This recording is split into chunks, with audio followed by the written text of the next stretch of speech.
You planned this honeymoon with all the care and wonder that love inspires, meticulously choosing Meghalaya for its emerald valleys, cascading waterfalls, and the quiet kind of beauty that feels like forever. But forever didn't come. Instead, you found yourself trapped in a story darker than any nightmare, a story that now holds a nation in its grip.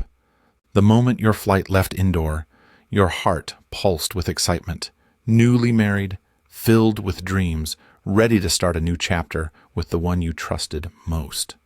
You checked into quaint guest houses and tasted local food, laughing at the rain that soaked your shoes and whispering secrets only lovers understand, under the thick clouds that blanket the Khasi hills.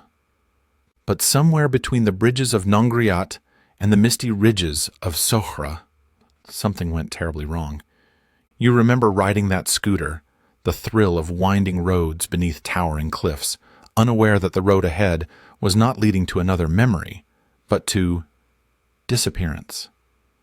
You were last seen alive in a CCTV clip, stepping out of a hotel lobby with your partner, just two young people on vacation. Then, nothing. Silence. Your family stopped getting calls. The hotel reported your checkout. The scooter was found, parked like someone had simply gone for a stroll. But you never returned. Your name, once spoken in laughter, became a desperate headline. Missing honeymoon couple from Indore. Yes.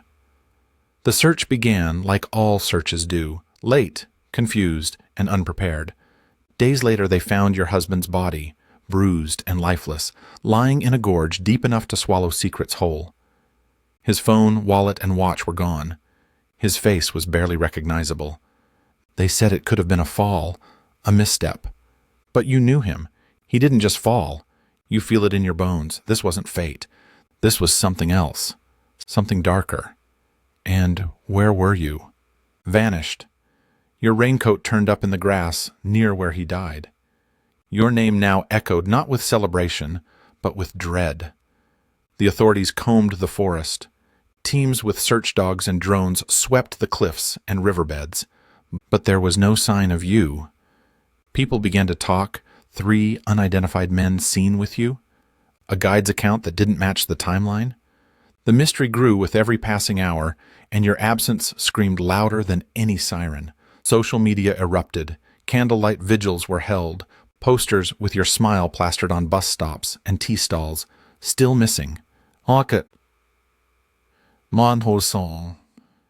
Your family, shattered, began demanding a CBI probe, convinced that something heinous had occurred. She didn't disappear, your father said. She was taken. Politicians weighed in. Journalists speculated. The nation mourned a woman they didn't know, but felt like they did. Your wedding photos went viral. 2 people wrapped in love and innocence, now torn by a question mark too big to ignore. Your story became a warning, a wound, a war cry. Tourists grew wary. The hills weren't so romantic anymore. They whispered about the girl who vanished in paradise. But still, no trace, no signal, no closure. And you, where are you? Are you hiding in terror, held captive in some shadowy corner of the mountains? Did someone lure you away, erase your footsteps, steal your future? The investigation dragged on. The locals offered theories. Some believed it was an accident, others a crime. Some said you had fled, that love had soured, that reality cracked. But your family didn't believe any of it. They stood on television, shaking, holding up your wedding sari, pleading for help. Their tears proof that you were never just a headline. Your home in Indore feels like a mausoleum now. Your bridal bangles sit untouched on the dresser. And across the country, millions scroll past your story, pausing for just a moment, long enough to imagine what it's like to vanish into fog and become a ghost that refuses to settle. And still, you are missing. The hills of Meghalaya keep your secret. The rain washes away your scent. The forest stands still, and the world waits, not just to find you, but to understand how a celebration of love became a national riddle. Your story is now carried in hashtags and heartbreak, in whispered conversations between travelers and prayers, muttered by mothers holding their daughters closer. You were Sonam, a bride, a traveler, a dreamer. Now you are a question no one can answer.